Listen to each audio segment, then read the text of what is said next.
네, 원장님.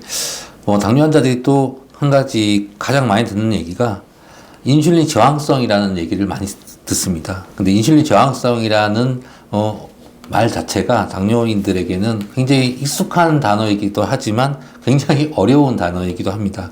그래서 당뇨인들에게 당이 문제가 아니라 인슐린이 문제인가 이런 얘기도 많이 하고 있는데요. 도대체 인슐린 저항성이라는 것이 어떤 건지에 대해서 선생님께서 좀 자세하게 쉽게 말씀해 주시기를 부탁드립니다. 네, 인슐린 저항성이라는 단어에 대해서 아마 많이들 접하셨을 것 같습니다. 아마 당뇨 환자분이시고 또 당뇨 공부를 조금 하셨으면은 여러 문헌에서 또 방송에서 인슐린 저항성이라는 단어를 많이 들으셨을 것 같아요. 근데 막상 인슐린 저항성이 뭔가요?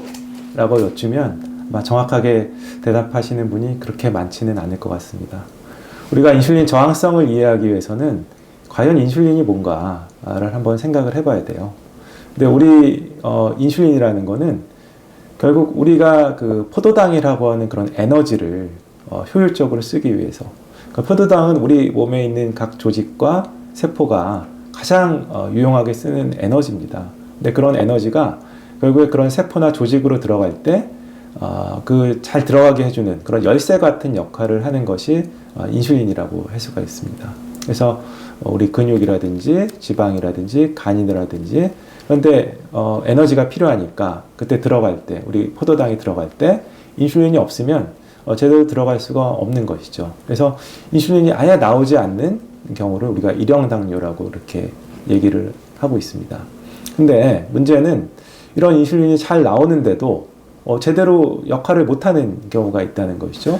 그게 바로 우리가 이형당뇨, 비만, 그런 경우가 이제 인슐린 저항성이라고 얘기를 하는데요. 같은 인슐린이 나와도 또는 더 많은 인슐린을 나오는데도 불구하고 그런 인슐린의 역할을 제대로 하지 못하는 효율이 떨어지는 경우를 우리가 인슐린 저항성이라고 얘기를 할 수가 있습니다. 그래서 실제로 저희가 당뇨 환자라든지 당뇨 전 단계에 있는 환자들한테 인슐린을 실제로 측정을 해보면요, 오히려 더 많이 나오는 경우도 있습니다. 왜 더 많이 나오는데 혈당은 높을까요? 바로 제 역할을 못하기 때문이죠. 자기가 해야 될 그런 열쇠로서의 역할을 해서 문을 쫙 열어줘야 포도당이 그 세포와 조직으로 들어가는데, 열쇠를 했는데도 잘 열리지가 않는 거예요. 아니면 조금밖에 안 열려서 충분히 당이 그 세포나 조직으로 못 들어가니까. 그럼 어떻게 되나요? 혈액 속에는 당이 굉장히 많고 또 그런 당을 에너지로 필요로 하는 세포 속에는 충분히 에너지가 들어가지 못하는 그런 문제가 발생을 하게 됩니다. 자, 그러면 인슐린 저항성이 왜 생길까요?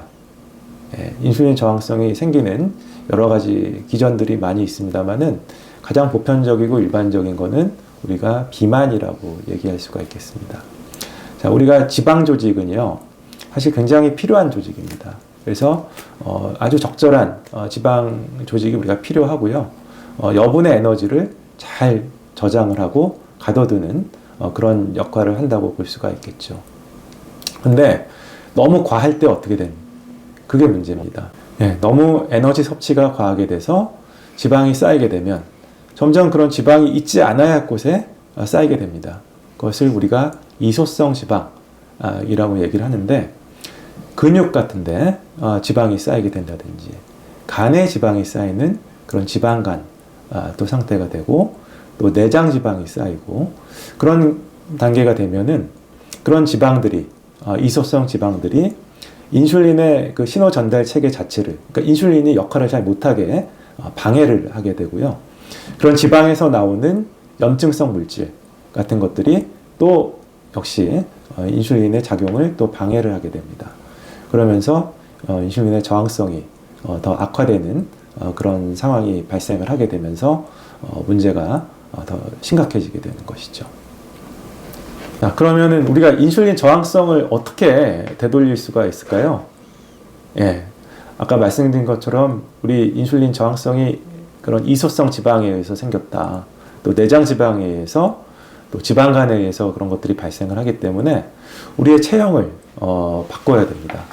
결국에는 그런 이소성 지방, 내장 지방, 또 지방간을 개선시키고 반대로 근력을 강화시키는, 그러니까 우리 체형이 완전히 좋아지는 그런 향상된 그런 체형으로 바꿔주시는 것이 인슐린 저항성을 개선시키는 방법이 되겠습니다. 그래서 근력을 강화시키기 위해서 단백질 섭취, 그리고 근력 운동 그런 것들을 해서 이속성 지방은 없애고 우리 근력을 강화시키는 쪽으로 하신다면은 인슐린 저항성을 아주 효과적으로 개선시키실 수가 있습니다.